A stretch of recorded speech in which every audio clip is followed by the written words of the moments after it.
কি তুমি না বলেছিলে আজকে মটন কষা বানাবে? মটন কষা খাবি? ঠিক আছে, বানাইতে বন্ধুরা তোমাদেরকেও দেখাই মটন কষা কিভাবে বানাই। যে নর্মাল মটনই বানাবো আগে, তারপর আমি কষানো বানাবো। তো এখানে 1.5 কেজি মাংস আছে, মটন আছে, তাই বানাবো, তোমাদেরকে দেখাই। তো চলো বন্ধুরা শুরু করছি। ধরো প্রথমে মাংসটাকে পরিষ্কার করে ধুয়ে নিয়েছি, তারপর দিয়ে দিচ্ছি লঙ্কার গুঁড়ো, এখানে পরিমাণ মতো নিয়েছি লবণ, জিরা গুঁড়া, ধনিয়া গুঁড়া, হলুদ নিয়েছি, সবগুলোকে আমি ঢেলে দিচ্ছি।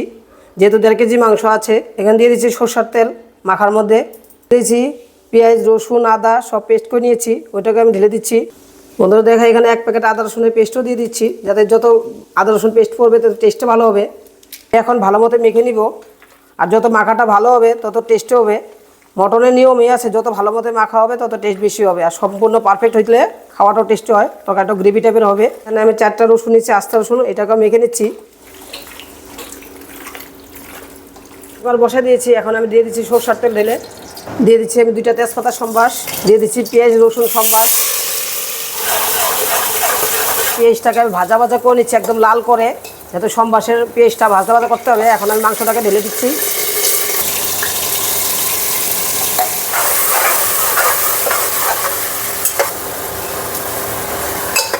তিন চারটা ছিটি দিব, বন্ধ করে দিচ্ছি। এখন আলু টালু দিই নেই, পরে দিব। দেখো বন্ধুরা 4-5টা ছিটি দেওয়ার পর আমি খুলে দিয়েছি। এখন আমি এখান থেকে আদা উঠাই দিব। দেখো বন্ধু, এখানে আমি আদা উঠে নিয়েছি কষানোর জন্য। এটাকে আমি ঝুল ঝুল ঝুল রাখবো, অল্প গ্রেভি টাইপি করবো। এখন আমি আলুটাকে ভেজে নিয়েছিলাম, এটাকে আমি ঢেলে দিচ্ছি। আমি যে রসুনটাকে মেখে নিয়েছিলাম এটাকেও দিয়ে দিচ্ছি এখন, আর টমেটো আর কাঁচা লঙ্কাও দিয়ে দিচ্ছি। দিয়ে দিচ্ছি আমি 1 প্যাকেট মিট মশলা গুঁড়া দিয়ে দিচ্ছি, দিয়ে দিচ্ছি গরম মশলা গুঁড়া। তো দেখো বেশি ঝুল দিব না, একটু জল দিব, গামলাটা ধুয়ে দিয়ে দিচ্ছি, এটুকুই ঝুল দিব।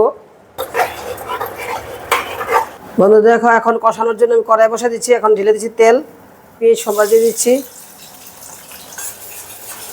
বন্ধু দেখো পেঁয়াজটা ভাজা হয়েছে, লাল করে ভেজে নিচ্ছি, এখন পেস্টটাকে দিয়ে দিচ্ছি। এখন আমি দিয়ে দিচ্ছি মশলা, জিরা গুঁড়া, ধনিয়া গুঁড়া, লঙ্কা গুঁড়া, লবণ, হলুদ সবই অল্প অল্প করে দিয়ে দিচ্ছি এর ভিতরে।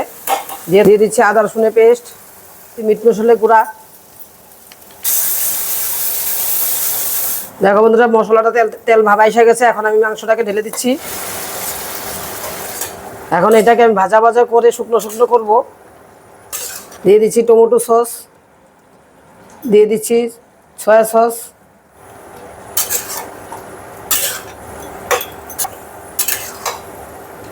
বন্ধুরা দেখো লাস্টে আমি একটু গরম মশলা করে দিয়ে দিচ্ছি, দিয়ে আমি 2 মিনিটের জন্য ঢেকে রাখছি। বন্ধুরা দেখো এখন উঠে দিচ্ছি 2 মিনিট পর, দেখো খুব সুন্দর হয়েছে, পারফেক্ট হয়েছে মটন কষা।